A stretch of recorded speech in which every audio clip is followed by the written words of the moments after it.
So good day, everyone. My report is all about power and decision making, and the second part is about conflict and negotiation. So first, let's define power. Power refers to the ability or capacity to influence the thoughts, behaviors, or actions of others. It is the control or authority one possesses over resources, people, or the decision making process.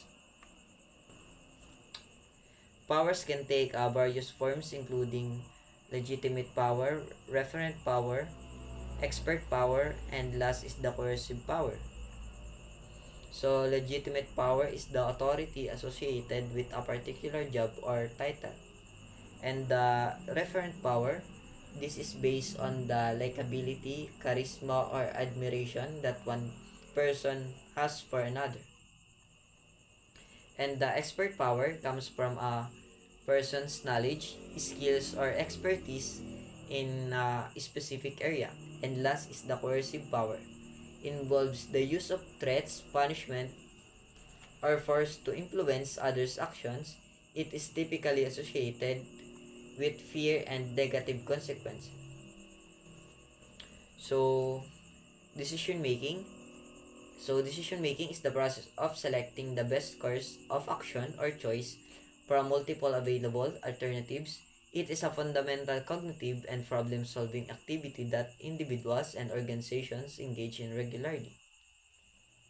So ineffective decision making is essential in personal life, business growth, and many other contexts. The quality of decision can significantly impact individual and organizational success. Success it is important to consider factors like time constraints and the potential consequences of choice when making decision. So therefore, power and decision making are often intertwined as those with power often have the authority to make significant decisions that can impact organ, organization, and societies. So now let's proceed to our next topic, which is conflict and negotiation. So conflict and negotiation are integral parts of human interactions and are commonly encountered in various settings. So conflict is a disagreement of or clash of interest, values, actions, or goals between individuals or groups. It can be categorized into various types, including including the interpersonal conflict and the interpersonal conflict and organizational conflict, and last is the intergroup conflict. So first, what is interpersonal conflict? So interpersonal conflict, this occurs between individuals due to differences in opinions, values, or interests. For example, a married couple have a conflict about how to allocate their household budget. And the next one is intrapersonal conflict.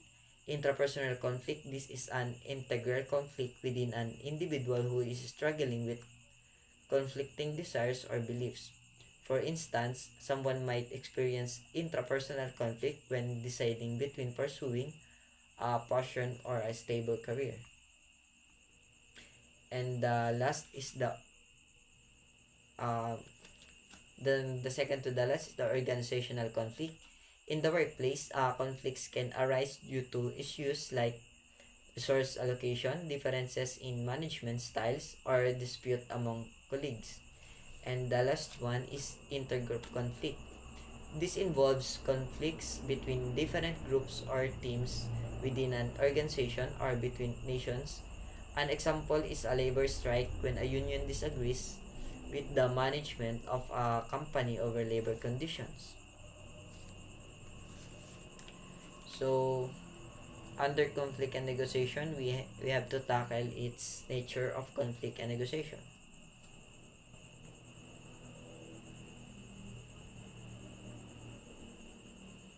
So, the nature of conflict refers to the fundamental characteristics, causes, and dynamics that underlie disagreements, disputes, or struggles between individuals or groups or entities. It involves understanding why conflicts arise, how they manifest, and what factors contribute to their resolution or escalation. So, the nature of negotiation refers to the characteristic and dynamics involved in the process of reaching in agreement between two or more parties. It involves elements such as communication, compromise, conflict resolution, and the pursuit of mutual benefit. The nature of negotiation can vary based on factors like the context, participants, and the issues at hand. In summary, conflicts are inherent in human interactions, while negotiation is a cooperative and communicative process that aims to resolve conflicts and find common ground. Both are integral aspects of managing relationships and resolving difference effectively.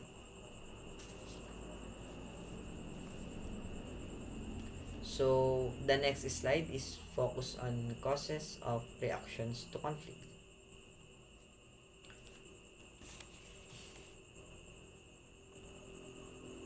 So, some key factors influencing reactions to conflict include is number one, personality, and the other one is communication skills, emotional intelligence, and the last one is conflict resolution skills. So, personality, different individuals have different personality traits that can impact how they respond to conflict.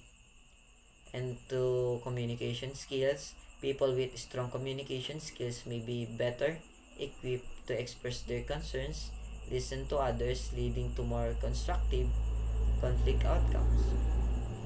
And emotional intelligence, high emotional intelligence can help individuals manage their emotions during conflicts, leading to more productive discussion and solutions.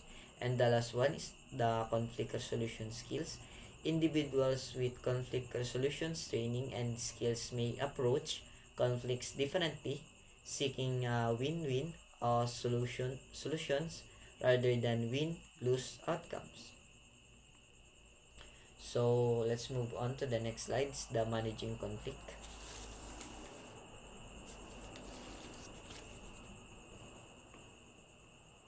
Managing conflict involves active listening, staying calm, and finding a common ground. Communicate openly, express your perspective, and seek compromise. Understanding others' viewpoints help in finding mutually beneficial solution. So now let's move on to the next slide, conflict resolution. So conflict resolution is the process of finding solutions to disagreements or disputes between individuals, groups, or parties in a way that promotes understanding and cooperation. It typically involves communication, negotiation, and compromise to reach a resolution that satisfy all parties and foster better relationships. So, conflict relation is the solving problem or disagreement peacefully. It involves talking, understanding each other, and finding solutions that work for everyone involved.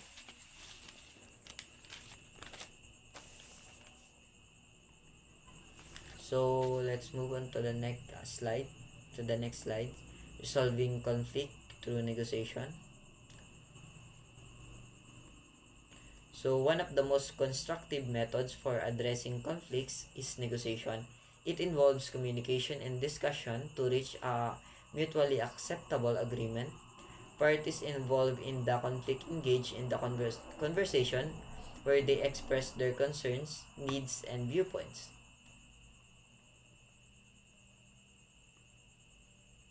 So, they work together to find common ground and make compromises to reach a solution that satisfies everyone. Everyone negotiation promotes understanding, collaboration, and the peaceful resolution of conflicts. Certainly, here are simple steps to resolve a conflict through negotiation. So here are the example. So resolving conflict through negotiation. Number one is identify the conflict. Recognize that a conflict exists and clearly define the issues or disagreement. And the second one is open communication. Encourage open and honest communication among the parties involved, provide a safe and respectful environment for expressing concern. And the third steps is to active listening. When you listen actively to the perspective and feelings of others, show empathy and a genuine interest in understanding their viewpoint. So the fourth step, the brainstorm solutions, collaboratively explore potential solutions to the conflict, encourage all parties to participate in general ideas. And the last steps is implement and follow up. Once an agreement is reached, put it into action, monitor and evaluate the outcomes to ensure the resolution is effective.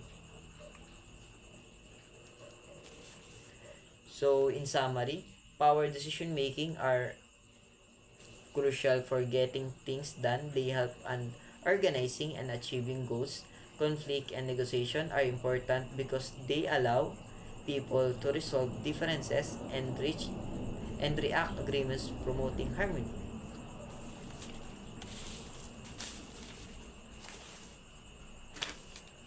And that's all. Thank you.